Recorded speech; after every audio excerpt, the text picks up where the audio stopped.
Because all we need to do is give you permission for you to be you. Oh my goodness. When you know who you are, you'll know what to do. That's amazing.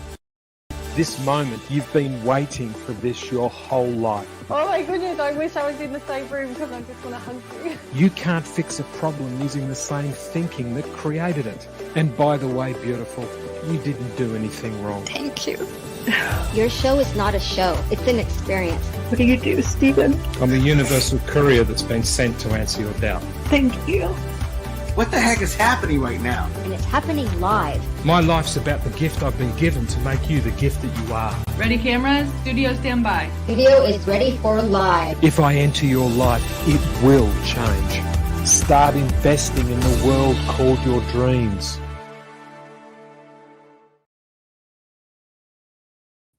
Hello everyone, how you doing? Welcome to Inspiring Insights. I'm here with, this is one of the rare occasions where all boys show from my hometown in Perth on the west coast of Australia. Dave, Claire, how you doing?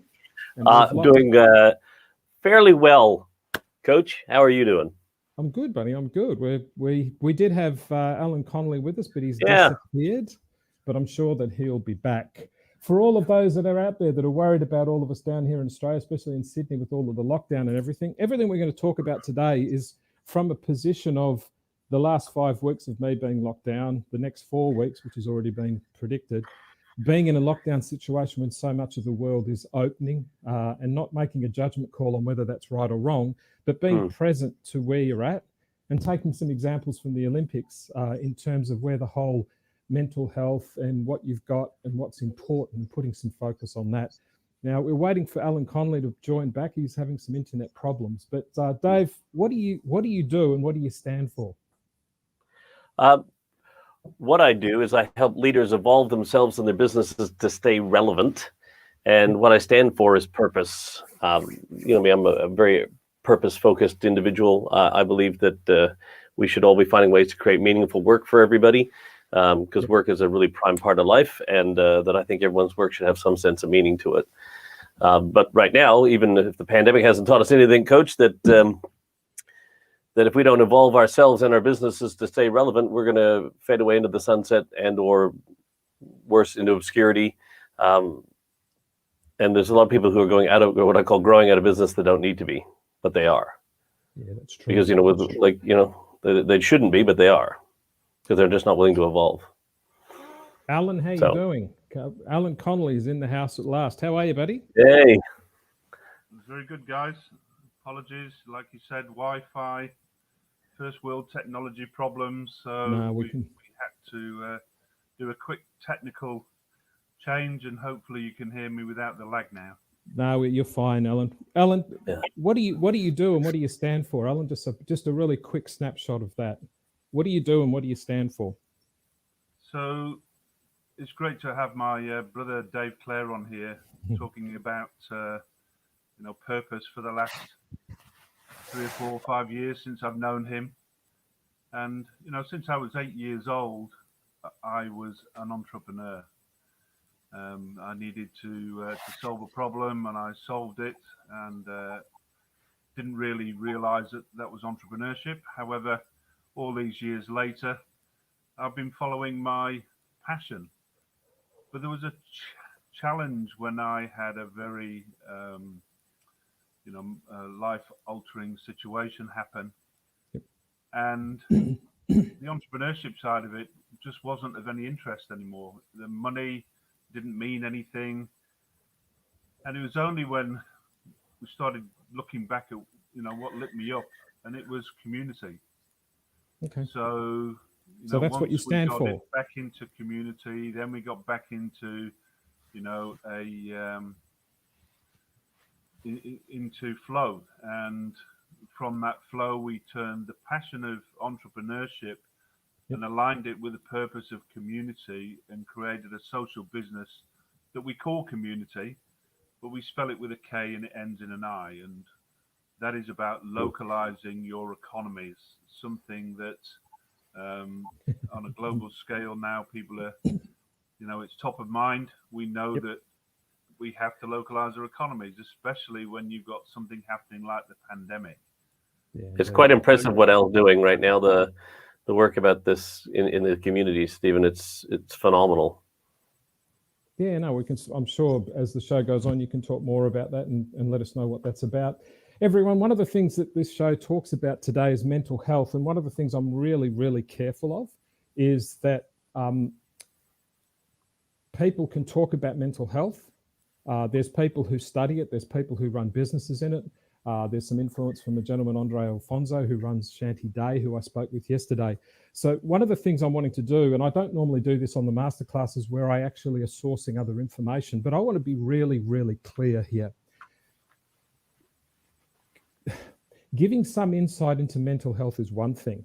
Telling people you know how to fix it or you're a practitioner in it is another thing. So from the get-go, before we head into the masterclass, I wanted to be really clear that what we're talking about in terms of the masterclass now is just identifying some things, whether you're in a lockdown like we are in Sydney or whether you're going through the pandemic and everything that's a repercussion of it in different parts of the world. To be very, very clear, I'm not here to lecture about what mental health is. I'm just here to create some awareness. Because all we need to do is give you permission for you to be you. Oh my goodness. My life's about the gift I've been given to make you the gift that you are. That is amazing. Wow. So one of the things I want to do is we've talked about this mental health mission management. And this was something that was influenced yesterday when I was speaking to Andre Alfonso from Shanty Day. I was always going to do, because it's been part of this atonement cycle. First of all, we did a few weeks back, we did fostering forgiveness. How do you trust yourself to let go? How do you have confidence to give, which we covered in the last show? And now this was embracing your light. The only reason that I've taken this into the whole mental health issue is particularly around the concept of what are the definitions of the word embrace? It's to grasp, to receive, to adopt, to circle, and to enclose. And light, away from the context of a light bulb, but to light is to make visible, to illuminate, and to become enlightened by. So in Desadieland, the concept of embracing your light is to grasp the enlightenment, making you visible to you. Let me say that one more time. Grasp the enlightenment, making you visible to you. Now, these two ladies represent the best in the world in terms of the tennis player Naomi, and considered the best ever in the case of Simone. And yesterday, or over the last couple of days, the lesson we got is placing themselves over the expectations. And bearing in mind, it's easy to discount that they've decided to step back for various reasons at French Opens and things, and even at the Olympics. But just ask yourself, what does it take to become the best player in the world or to become considered the best gymnast ever? And the decisions they make about stepping back based on the dedication they must have to get to the elite level that they are. So one of the things I was mentioned to me yesterday was the book by a guy called, I hope I get this right, Johan Hari, which is Lost Connections. And he talks about the causes that create disconnection, leading to depression and mental health. Now, again, I don't normally reference material. I'm happy to always quote material I work on, but the masterclasses are usually all mine, but not today, because I'm not going to stand here and say that I'm an expert in mental health, because I'm not. But what I do want to do is just go through these 9 areas that were introduced to me by Andre yesterday. So if you're watching, Andre, thanks so much. The first thing he said was a disconnection from meaningful work. And think of this in the context of the last 12, 18 months in your life, in the last 12 to 18 months in the context of the pandemic, but then also think it broader than that. When in your life have you actually been disconnected from meaningful work? And in the pandemic, it was easy for us to understand that. Secondly, when were you last disconnected from other people? I'll get some feedback from somewhere. Where were you last disconnected from other people? A second cause of depression and mental health. Another was actually disconnection from meaningful values. Now, for some people, their values are connected to the position that they have, and I'll come to that in a moment. So another cause of mental health, and think of the pandemic, think of wider issues in your life, is becoming disconnected from meaningful values. And it was put to me yesterday, how many people are clear on what their values are or have a cliched answer when they're asked what your values are? Something to consider, not for today. Another was disconnection from childhood trauma. And again, this is one that you need to be careful with when you're discussing childhood trauma, when you may have some type of challenges in your childhood. Very different to start lecturing and dictating and teaching people from that place. But disconnection leading to mental health and some depression comes from a disconnection from childhood traumas or a connection to it. This is very prevalent in today's COVID, disconnection from status and respect. All of a sudden, you're a manager of a big team, and before you know it, you're now sitting trying to control Zoom, and someone on the other line who's not in the same level of management structure to you is telling you how to do a Zoom in front of your team. Status and respect is being challenged in terms of working from home, having the children run behind you on Zoom calls and things. Jovial stuff, but it actually affects your status and your respect, which leads to your self-respect. This one is disconnection from nature. At the moment here in Sydney, we're allowed to go out for exercise, but you go out and the first thing you do is try and walk around and keep away from other people. So part of nature is to be natural in the way that you consume it. And part of being natural is being in the company of others, whether you know them or not.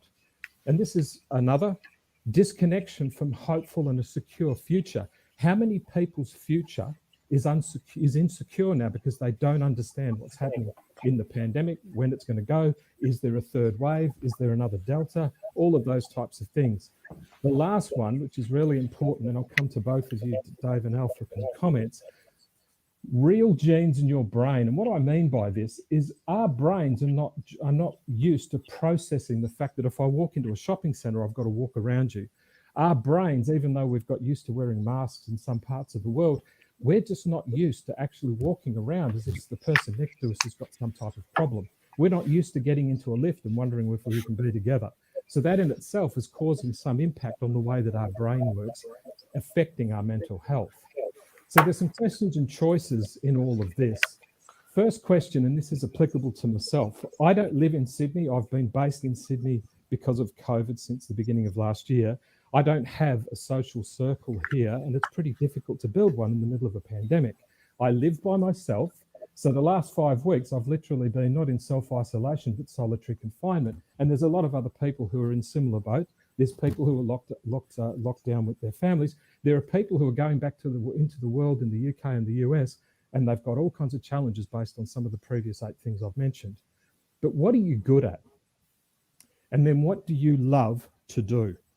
In my case, I've worked out that I could either sit here and be very depressed, get really disconnected from being away from nature, get really disconnected from my values being challenged, get really disconnected from the point of view that I'm not doing meaningful work.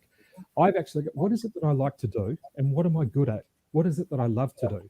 So I've turned my apartment literally into a studio.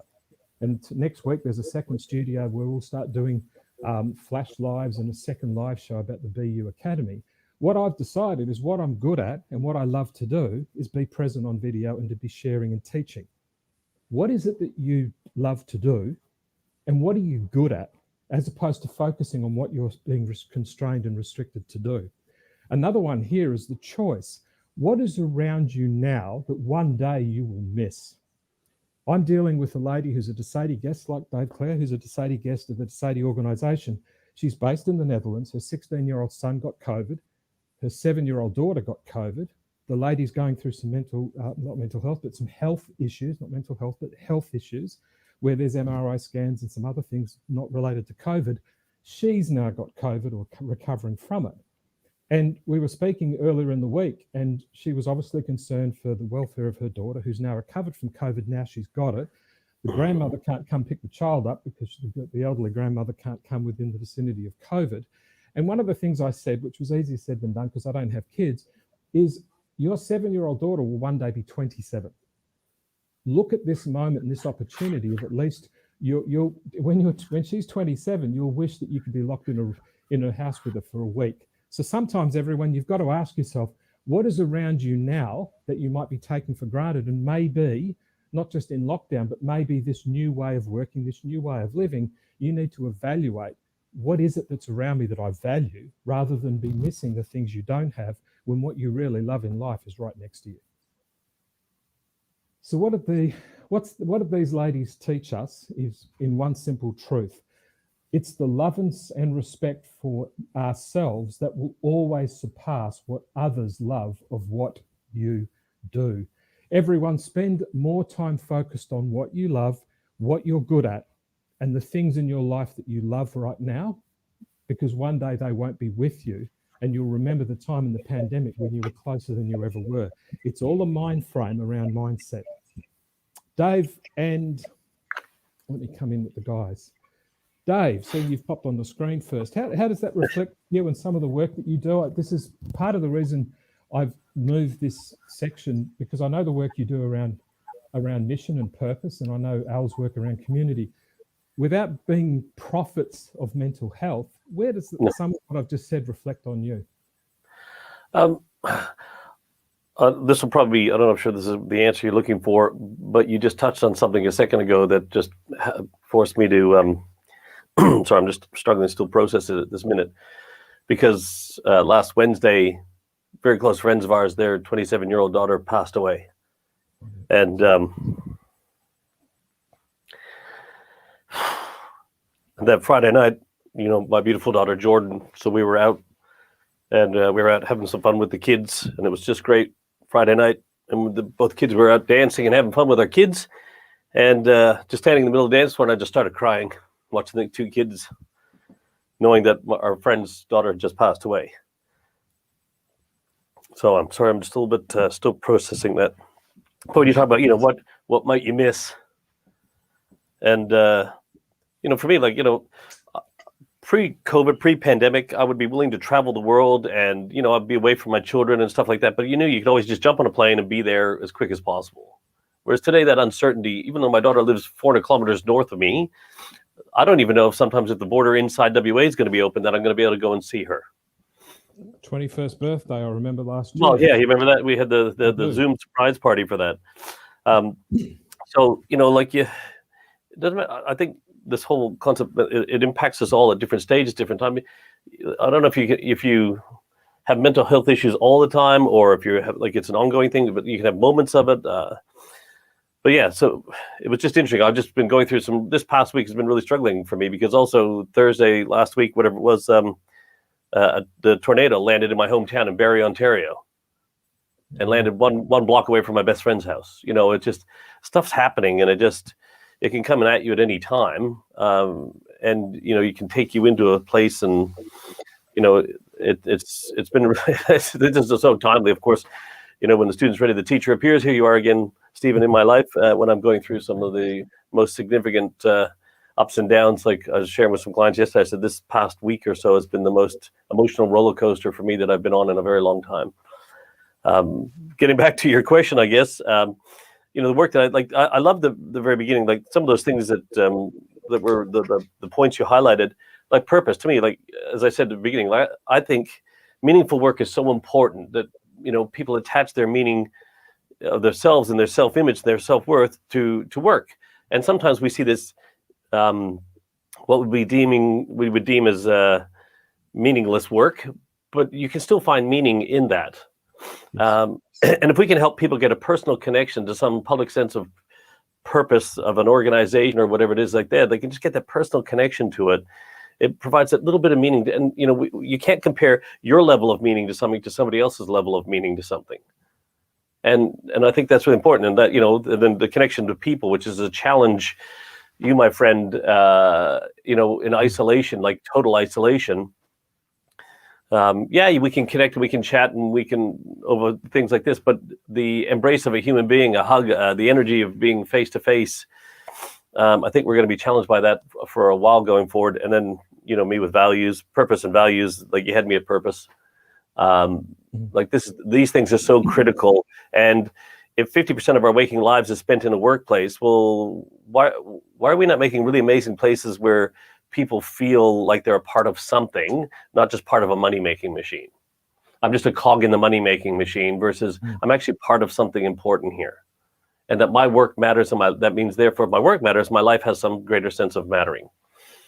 Yeah, one of the things that comes to mind, Dave, while you've been speaking, is we spend a lot of our time reflecting on the past. Yep. We spend a lot of our time forecasting into the future. And usually that reflection is either going to be positive or negative. And given the nature of the society and the bombardment we get in terms of the media, a lot of our forecasting is actually negative forecasting, based something called fear, something called opinion, which fuels it. Very rarely do we actually value, and I think all of what you've said, Dave, really respectfully and God rest them, as I say in this area, is what everything you've just displayed emotionally is by being present in this moment to the value. And normally we value things based on some type of impact that's happened in our life. Normally, without impact, we're too busy reflecting positively or negatively, forecasting positively or negatively, and never actually stopping long enough unless something comes and hits us to make us focus on value.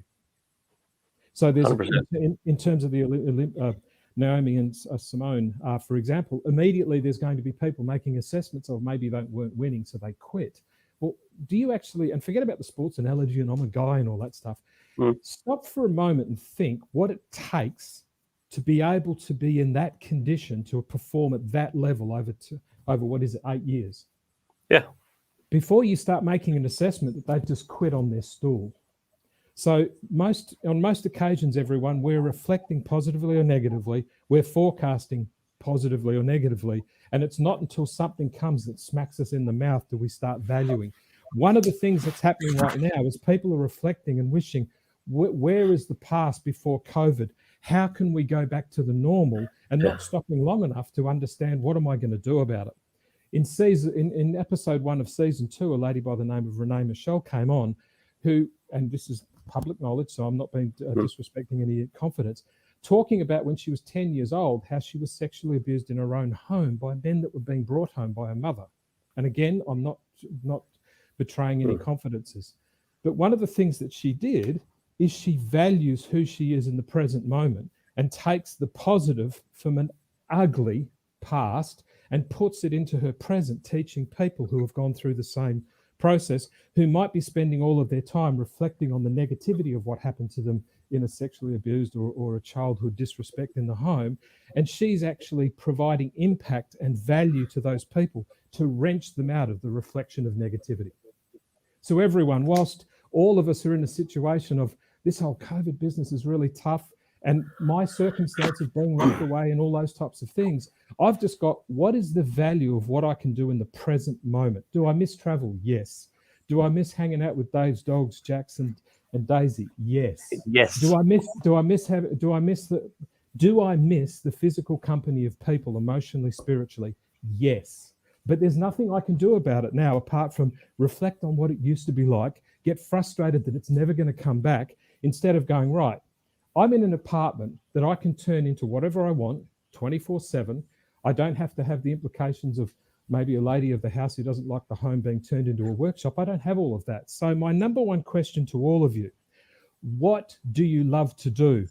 What are you good at? And in the current value and the current impact of the way that you're having to deal with your life, what can you do with what you're good at and what you love, and go out and make a difference in someone's life, rather than reflecting, when's COVID going to finish? Is it ever going to come back? Because the reality is we can't go back to where we've never been. There will not be a norm back to what pre-COVID. It's going to be something new, but all you can do is have value in the present. Alan, how did you find that set of commentaries and also the details of the show, the masterclass? What reflections do you have on that from a community perspective or just an Alan perspective? So from both, the pandemic, no matter which side of the fence you sit on, conspiracy theory or whatever, the pandemic has affected us all. And the opportunity for us to build back better has never been stronger than it is right now. Yes. So we can choose, like you say, to look at it negatively or positively, and I choose to look at it positively in the fact that the world's hard drive has been defragmented. Mother Nature has given us very clear indications that if we reduce consumption, then she can actually heal herself. And there are no people if there is no planet. So, being in tune with the fact that dolphins are swimming again in the canals of Venice, you can see the tips of the mountains in Nepal. They're clear indications that no matter what you believe,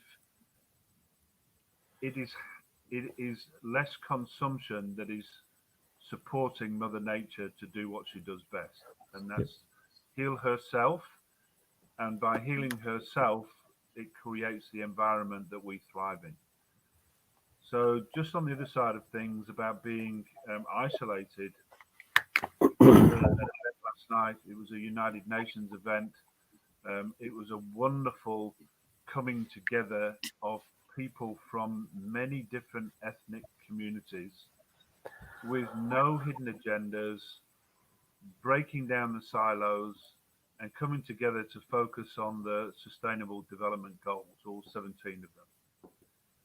So from that, I did a bit of a live stream, and then a friend of mine in Brazil, which is going through an absolutely horrendous time at this moment with deaths attributed to COVID, was amazed that here in Western Australia we were allowed to gather, no masks, and and to chat freely in the free world that we wish to live in. Yep. So sometimes we're taking things so much for granted, and you're quite right. Being present in the moment and saying, well, hey, I have this opportunity. Am I going to seize it, or am I going to let it pass me by? Yeah, one of the things that comes to mind, and I've said this before, I said this in season 1, which was in the middle of last year, in 100 years, will we ask the question, was COVID a correction? Because Absolutely. In 2019, we thought we were really smart because we could drill a hole on an asteroid. In the middle of 2020, we couldn't stand next to each other in a supermarket. Now, I am not discounting. Let me come on screen to make sure everyone can see me say this. I am not discounting the hardship of the losses that people have gone through. I'm not discounting the hardships of some of the financial circumstances people have gone through. I'm not making out that my circumstance of isolation here is any worse than anyone else's. It just is what it is. But in 100 years' time, will we review the fact that was COVID a correction? Because I know, for example, in the context of the hotel apartment that I'm staying in, and I know that know some of the management, they were running an occupancy of less than 12%. I went past the Hilton yesterday in 2 days ago in Sydney. It's closed. If someone in 2017, 18 said that the hotel chains of the world and 90% of the airlines in 2020 would not run and the government would be handing out money, how many people in 2019 would have said we would be in a catastrophe if that happened? And here we are in 2021, and we're not in a great place, but we're still here. So one of the things I would encourage you to do is in 100 years' time, will we think of COVID as a correction? Because we were so smart that we thought we were better than each other. We were so smart that we could actually land on an asteroid, or we could knock down on an asteroid and grab some dust and come back, but we couldn't stand next to each other in a supermarket. So one of the things you need to do in this period is take some time to reflect. And I know for some people that is brutally hard. One thing to reflect of is try and get away from the news that's constantly telling you how bad it is. It is bad. You don't need the news. Review where you're at. Dave touched on some of that. Alan's just touched on some of that. Refine where you're at. Get yourself around some coaches and some mentors and some people that can help you, and then replenish what you're doing, and then go back and do the process over and over and over. One of the things that I've done is I've reflected, what am I good at? What do I love to do? I've reviewed the fact that I'm in a situation that I can literally turn this into a workshop if I want to. I can refine my approach, which will start next week in terms of stuff that I'm doing, and then go and replenish. Does that replace the fact that I'm still going to be basically have 9 weeks of complete and utter solitude? No. Does it replace the fact that I miss that I can't jump on a plane and go hang out and walk around and play golf with Dave? No. Does it actually replace the fact that I all of a sudden, for the first time in 10 years, are based in one city and not many? No. Does that replace the lady in Europe who's had to go through and watch her daughter or her 16-year-old son watch her struggling for breath, and the panic that must send through a 7-year-old? No. But if you're not using this opportunity to reflect, review, refine, and replenish your approach, all you're doing is reflecting on the past, forecasting in the future, and being absent to what's happening right now. Dave, while I clean the board up, any thoughts on that, my friend? Yeah, a plethora of thoughts. After I stopped thinking about you and I going golfing, Um, I think like this is everything you said is 100% correct as usual. But I really like that whole reflect, review, refine, replenish. It's sitting there. I drew it down on my table here because it's actually what I've been going through over the last little while. As I said to you pre the show starting, I've doing a lot of reflection on my business, my gifts, and I've been looking at everything. You talk about at the very beginning the stuff you love to do and what you're great at and stuff. And I realized that over the last couple of years, especially this last year, listen to all the impact that we're having on people and lives and the work that we're doing, and I'm like, but I'm not doing enough. In this time right now, I've had to reflect and saying, well, this is great, and I'm making a wonderful living, and everything's all lovely and all that sort of stuff. Probably in the best position I've ever been in my life. But upon reviewing and then refining the way I'm doing things, and I realized that I'm not being the best version or the highest version of myself. Yes. And that's what I've been working on recently, is how do I be of service to more people? Like I've just not been at that level. And I think I've been going through that cycle right now. I think that comes under the refine and replenish. I'll be back in a sec, Dave. Yep. And have your truth, drive, intent, and sentiment, and share that with the world every single day, because it's why you're here. So feel it and go tell the world, here I am. And you don't deserve it. Other people do, because your life's not about you. If you're in the watching online and you're making some comments as we go through the next section, and we're going to go into some Q&A with Dave and then Alan, put in the comments your aha moments as we go through, and we can share them at the end when I do the wrap up, because as we go through the season, I'm starting to include people's aha moments rather than just the guests on the show. So let's get into some My question. Question away. My question is, how do I bring people together even though we're far apart? How do you coach people to trust their passion? What are the top 3 qualities that I should look for people for me, my brand and business? What can I do not to make myself so tired and exhausted from other people's pain? My question. Question away.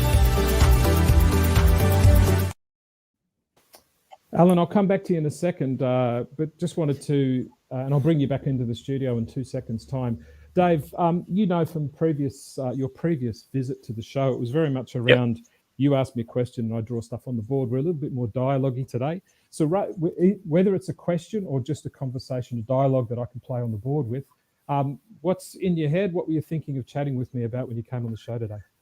I'm fascinated about you. All right. So no, like this, like your situation. There's how many other people are like you in this situation, like where they're alone in a city where they don't normally be. Like, how you do it? Like I'm as much as people think I'm an extrovert, I'm an introvert, and some like I'm an ambivert, I guess, where I love my alone time. Right. I love my alone time and stuff like that, and then away from everything and everybody, and I like just to go into my man cave in my office and chill out. But I don't know how I could do that for so long. So there's people out there who are probably in a similar situation. You may not do what you do for a living, for example, or do what you do is your gift to the world. But how do you do it? Like I'm fascinated by it. Kudos to you, because I would sit there and I'd be going bouncing off the walls, even if I'm doing what I love doing. And that's my question or my comment. I think it plays down into, and I'll go into the thirds, it's a bit better way of doing it, a bit more personal. It's easy to talk about what you do. It's easy to talk about whether you do the online stuff and coaching, mentoring, or whatever it is that I do. But if you ask me how I get up in the morning, go to bed at night, and have done this for 9 years, and a good friend of mine, Trev Reed, Trevor said at the beginning of this is that if there's anyone who can get through self-isolation, it's you. So I think the point to mention to everyone here is, the answer to Dave's question, without turning this into a rah-rah Steve thing, is the ability for me to be this isolated and this focused is because this is not what I do, it's who I am. Yep. It's who I am. And I've always been like this. When I was a little kid, even though I was in a biological family with 4 older brothers, I was always throwing the ball on the cricket ball, or the tennis ball on the wall, and using a bat to play cricket. I created ways of being able to be the batter, the bowler, or the pitcher, or in baseball for the Americans and things. It's the answer, the simple answer to the question, and this is for everyone else as well. Who are you? And detach that from what you do.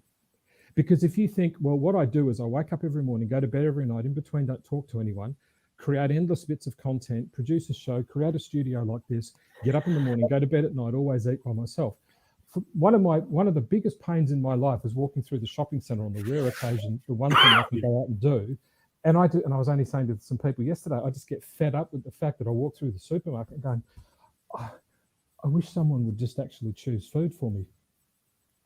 So the best answer to the question, Dave, is who are you? What is meaningful to you?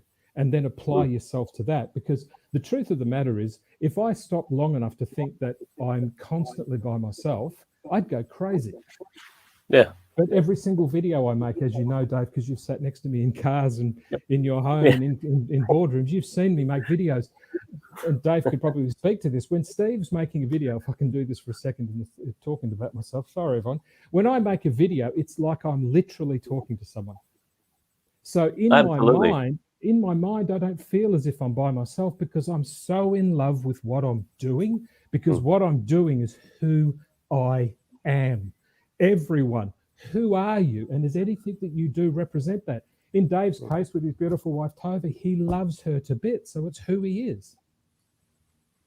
I don't know enough about Alan's personal life to be able to speak into it respectfully, Alan. So everyone, here's my question, my answer to Dave's question. Who are you? Yeah. Andre Alfonso yesterday rattled off 5 values that he lives by and 5 daily routines based on those values. It's incredible what he told me yesterday. But he still struggles with some of the things that he wants to do. He still questions things, but he questions from the foundation of who he is. Most people don't know who they are. Most people are addicted to pleasure, comfort, and entertainment. And when life gets hard, they go to the bar. When life gets hard, they go chasing something else. Now the bar's been taken away. Now the pleasure, comfort, and entertainment's taken away. And as Mark Twain said, humankind's biggest problem is to sit quietly in a room alone. So guess what we do with the worst prisoners in the world? We put them in solitary confinement, because the human species is not designed to be by themselves. But if you want success in your life, you're going to have to be by yourself. You're going to have to learn who I am. And from the place of who I am, you then start to become who you're meant to be. If I spent time worrying about how lonely, there's a difference between being alone and being lonely. And the other thing I heard only recently, stop waiting for your life to be easy before you make a decision to be happy. Dave? So much wisdom. Thank you. You're welcome, buddy. Al, hang on. Let's go to Al just a sec. Excuse us for 2 seconds, Dave. Al, how you doing, buddy? Absolutely fantastic. And the last time we were in a room, I was up on a whiteboard. I was speaking at something about believe your brilliance, and it's been a while since we've seen each other. What are we talking about, Al? And I'll bring you back in a sec, Dave. Yes, I'm going to just talk about democracy, and one of the reasons why globally we are having some challenges in first world countries. Yep. And the emerging countries, they're moving ahead in leaps and bounds, and especially, when they're heading towards SDG type goals and climate change and things like that. Yep. So democracy in 2025, and if you go to democracy2025.gov.au, you'll hear that the trust in democracy and in politics is at an all-time low. It will be as low as 5% of people trusting in their government. Now, if we can't trust in our government, then we have to trust in ourselves. We have to make sure that we are in alignment with the cohabitation that we have to do as people on this one earth. So being clear on who you are, really, meeting you and talking about, the confidence and things like that was a bit of a catalyst for me as well. I, like Dave, am probably more introverted than extroverted. Well, supposedly using a psychometric profiling test called Genius U, I'm 50-50. And that's where the Big Al comes in. When somebody's calling me Big Al, I know that I need to be in that extroverted mode. But isolation for me is sometimes really, really pleasant. That time gives me the opportunity to work on myself and to be very clear on the value that I want to bring to my local surroundings.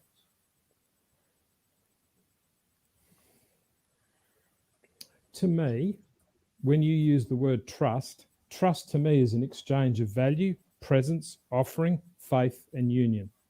If you think of everyone that you trust in life, and I know Dave's always been very kind with some of the things that he's expressed of me, and he wears his heart on his sleeve, as you've probably seen earlier, but because things mean things to him. And he was very kind to me when I was in Perth on a number of occasions, both personally and professionally. But trust is an exchange of value. Trust is an exchange of presence. Trust is an exchange of offering. Trust is an exchange of faith. And trust is an exchange of union.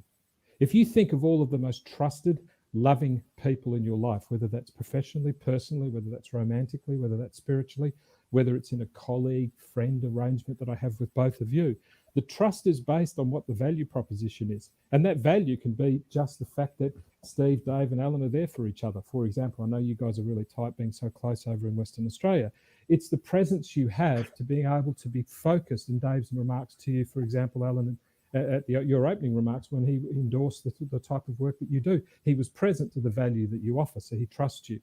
Your offerings, he was present and finds valuable, so he trusts you. He has faith that if people connect with you and with him through the offering, the presence, the value, they'll trust you. And you create a sense of union when you do that. So think of the number one person you trust in your life.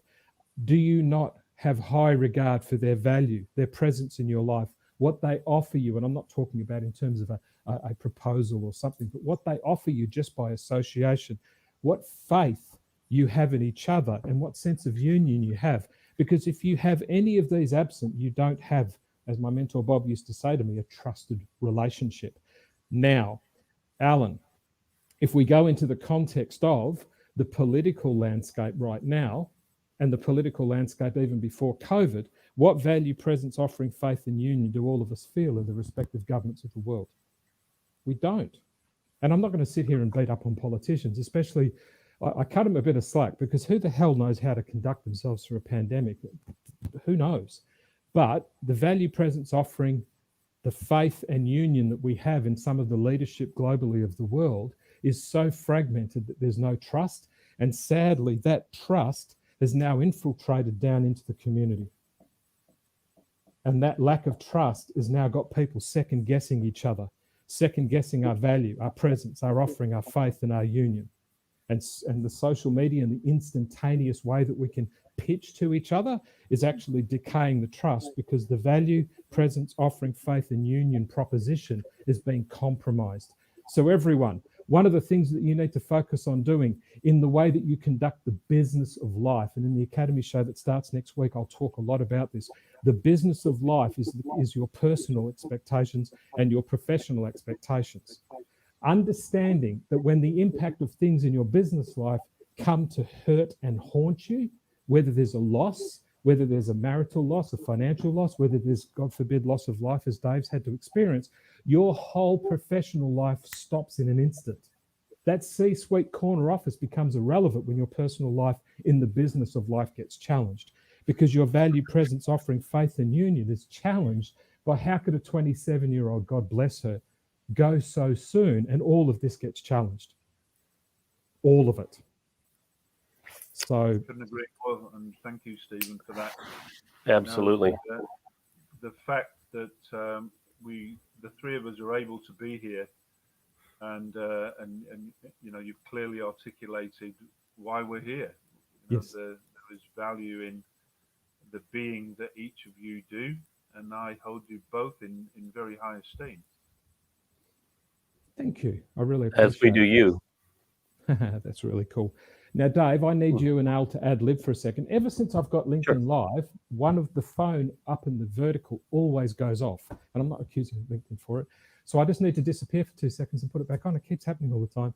Don't know why. So, Dave, I want you to expand with Alan this whole concept of what the trust proposition is in the context of community and obviously the trust proposition in terms of purpose. And give me about 30 seconds and I will be back. No worries. So, Al, it's fascinating because the work that you're doing, which is, getting people within their own communities to create a circular economy while we all live in the same community, people who don't even know each other possibly, who've never met each other.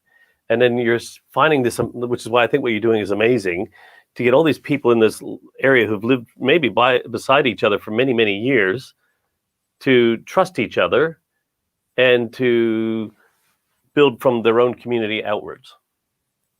How the heck are you doing? How are you bringing all these people together to get them to know, like, and trust each other, to be willing to almost like do business in community together? Apart from being the amazing human being you are, because but how? Give us the bones of it, mate. How are you doing that?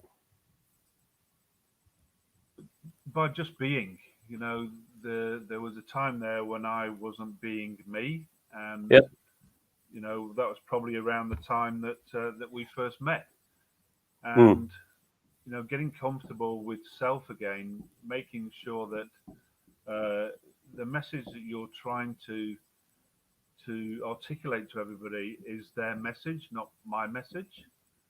So that's by bringing them together, by meeting them where they're at, and then having conversations with them about climate change or sustainable development goals and how it impacts us as a community is much easier, because we're meeting them in the casual environment of our community cafe, or we're in our Heart Foundation endorsed walking group, or we're in our Grow It Local Edible Gardens community.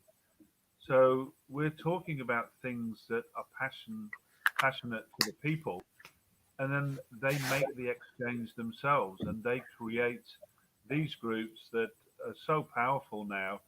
I purposely didn't turn up to one of the community cafes, and it ran perfectly smoothly without me. So that's what we're trying to do, is make people understand that they can be self-sufficient. They can come together. They don't always need the leader to actually bring them together. They can do it for themselves. Well, that's the pure essence of leadership, is creating more leaders, not, and the great sign of a great leader is what happens when they're not around. So kudos to you.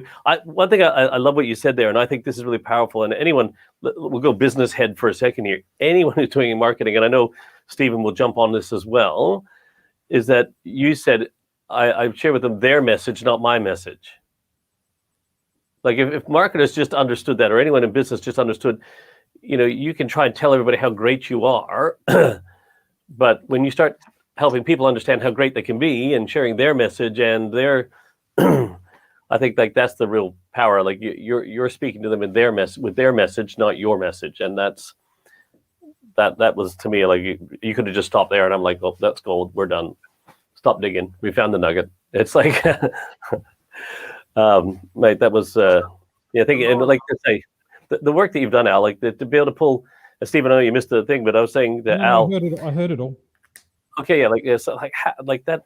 How do you get these people who don't know each other all around to form this thing to then start building the circle of trust in with a circular economy within their community? It's just, that's why I said at the very beginning, the work that Al does is just phenomenal. And I know Al's journey of his life and stuff and you look at all the things he's done and gone through, and you think like, oh, that's not me, that's not where I'm going. But all of that added up to what you're doing today.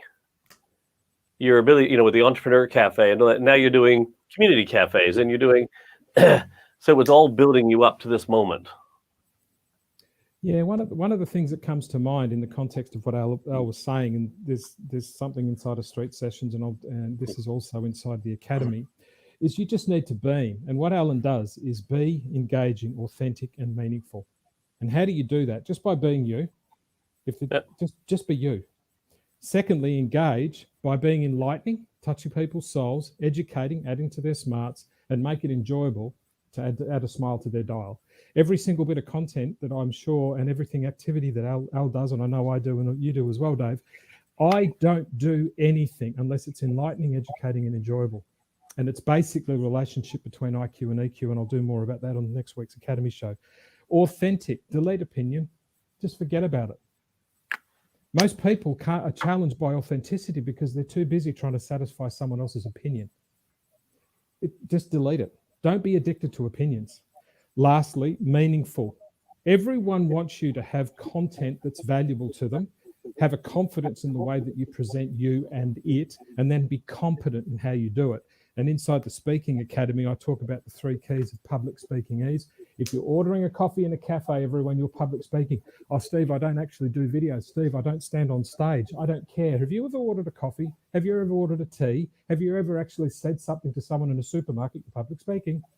So when you're actually being meaningful, it's with content, confidence, and competence. So be engaging, authentic, and meaningful. Be you. Engage people by enlightening, talking with an emotion that reaches to them, educate them, give them some value, and make it enjoyable. Be authentic by deleting opinion, and be meaningful in terms of your content, confidence, and your competence. In the context of community, people are looking for like-minded people. Like-minded people with like-minded interests and like-minded aspirations. And I'm not going to write aspirations because I'll get it wrong. I'm looking for a whiteboard with a spell checker, everyone. If you know one, please let me know. Community is like-minded, liked interest, liked aspirations that is being led by someone who's just being them, who's engaging by being enlightening, educating, and enjoyable, who's deleted opinion and is just being authentic, and is being meaningful by the content they provide, which has value based on those 3, the confidence because of who they are and they wear their heart on their sleeve, and the competence of whether they're a professional speaker or not. How often, everyone, do you go into a coffee shop and go, oh crap, I can't order a coffee because I haven't done a speaking course? Well, if you're going to order a half calf double decaf with a lemon twist chai latte, light on the phone, pezzo chai double pump, you might want to do a speaking course. Maybe you do. And on that note, and have your truth, drive, intent, and sentiment, and share that with the world every single day, because it's why you're here. So feel it and go tell the world, here I am. And you don't deserve it. Other people do, because your life's not about you. We're going to go to ahas to wrap all of this up, everyone. I need to make that a little longer so I can clean the board faster. Stephen, before you do that, Ricky was asking a question about, you mentioned about one of your courses that you were talking about. He's asked what college course is this again, where you were that stuff you were talking about was in? It's the one that you're in, Dave. It's called called the BU Academy. It's part of the DeSady Institute. Next week, I'll be releasing and launching what I call Flash Lives and the BU Academy show, which is basically me diving into one of the 370 videos and then talking over there about listen to this, everyone, inspiring you to think, and then coming here and motivating you to act by giving you frameworks. And I'm doing it on the call all the time. So it's called the BU Academy. It launches with the new website, and it's the stuff that you do, Dave. So that next week's shows, and there'll be a Tuesday show and there'll be a Thursday show. One's Inspiring Insights, which is what we're doing today. The BU Academy is basically the show that I'll do over there, walking around the apartment, walking between studios, digging into the courses, and then coming and teaching you how to do it. Okay, can you highlight me for a second, please? Oh, Al, it was only a matter of time before Director Dave took over. Okay, Ricky, it's the best investment you'll ever make in yourself. Do it. Okay, I'm good now. Right. The things a guy will do when you let him win golf. Let me win. Okay. Who have we got? Now, observation of clarity of certain knowledge leads to engagement. The journey of embracing positivity of others is an overwhelming feeling of joy. Thank you so much, Rick. Oh, that's Ricky. Is that who we just spoken to? Yep. How you doing, Ricky? There'll be more coming to you. Thank you so much. And I didn't pay Dave for that little ad. Laurie, what a beautiful lady. It brings the importance of moments and treasuring them. Beautiful. Ricky again. Dave, you can read this one out, seeing he's your man. Yeah, you guys are an inspiration to the world. I love you guys for being so alive with all the passion for working so gracefully. Thank you, Ricky. Okay, that'll get me through the Never next been 5 referred to as graceful, so I'll take that. Thank you. Thank you so much, Ricky. It'll get me through the next 5 weeks. Oh, the most elegant lady in the world. Al, can you read this one out to me? Kimberly, hello, beautiful, and it's still your fault. Al, can you read that one for me? Yes. What a wonderful question. There is always good value to our lives, regardless of our past or current limitations. I find the value in all moments, and what a wonderful mindset to be in. The value of this is priceless at the moment for me. Yes. And as Dave was highlighted there, probably the best investment you could make. When I was putting out my posts on social media, if you could be a fly on this wall, you really do want to be there. So well done, Kimberly. Yes, Kimberly's amazing. If you're not following Kimberly on LinkedIn and Facebook, please do. Take a note of the cannoli bite she puts out. And just a graceful, elegant lady who's got a passion for life and a dedication to others. I love it a bit. She's wonderful. I need you to come back on the show again, Kimberly, and we can dance on the whiteboard again. It's long overdue. Ricky again, awareness of certain values. Thank you, Ricky.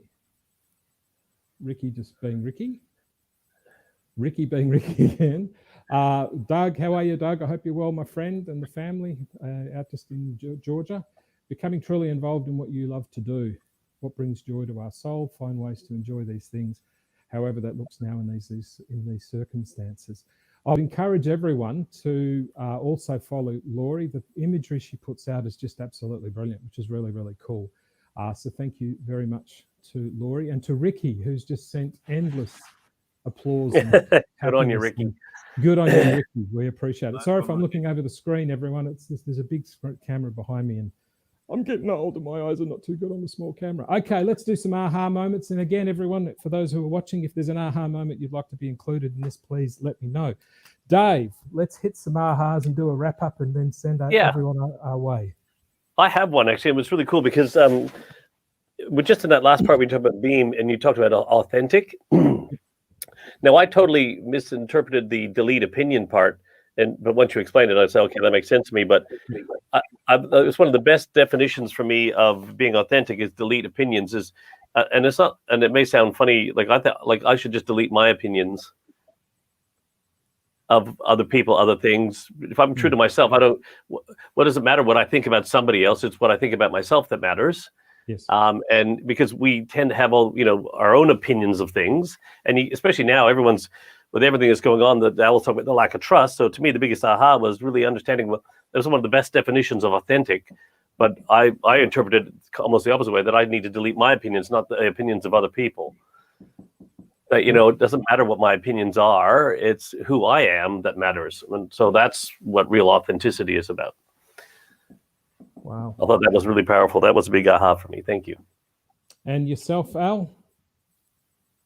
What was a big aha takeaway from all of our chats? Probably about benchmarking, if you like.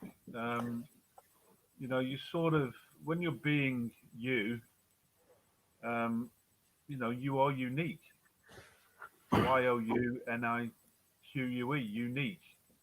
Yep. And how do you benchmark your effectiveness?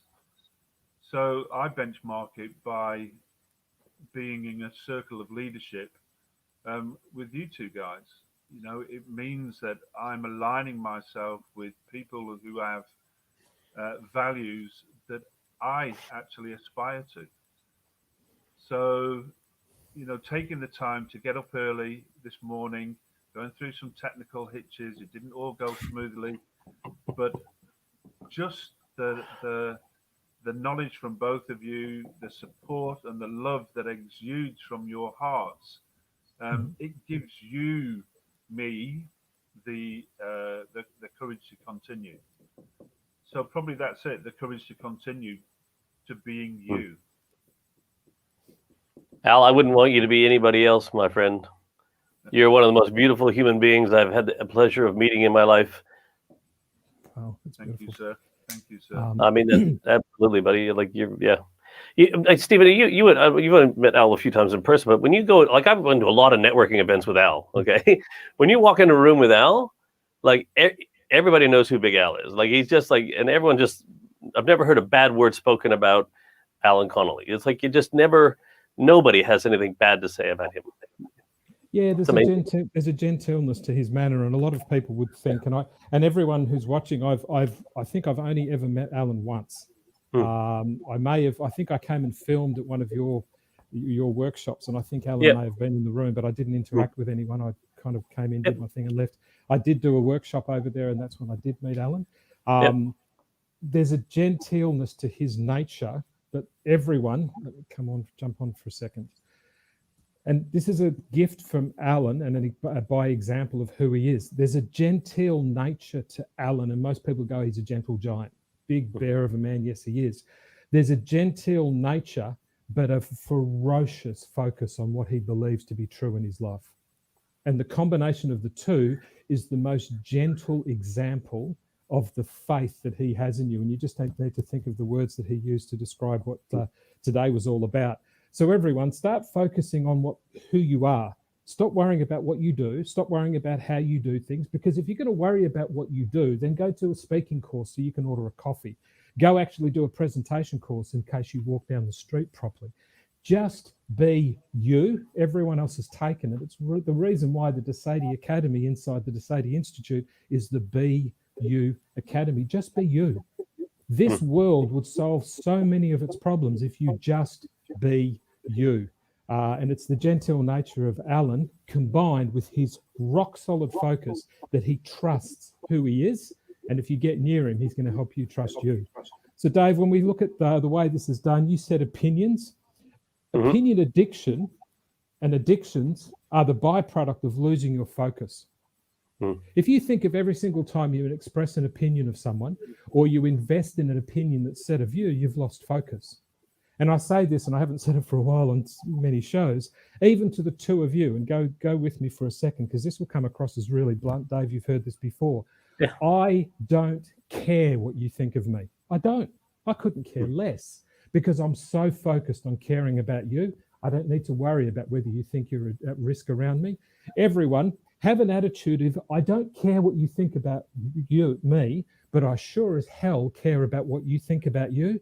And as Dave knows, particularly, and Al to a lesser extent, I dedicate every single breath of my life to making sure you can look in the mirror and love what you see.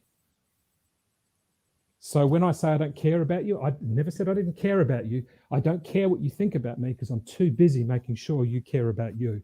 So Dave, opinions and addictions are the byproduct of losing your focus. If you think of every time you invest in opinion and invest in some type of addiction, you've lost focus as to why you started. Last one, Alan, unique. The circle of trust is faith, hope, example, and the courage to just go and go and go, not worrying about addictions, not worrying about losing your focus, because you trust yourself enough that no matter what the reflections of the past or the forecast of the future, you're totally present in today. And if most people spent more time being totally present in today, they'd have less time to regret the reflections of the past, less time to forecast the future, and actually create the future by being present to who you are right now. If there's one thing, to go back to your question, Dave, that enables me to get through this solitude that I'm in right now, is my relentless commitment for your heart. Mate, you had me at hello.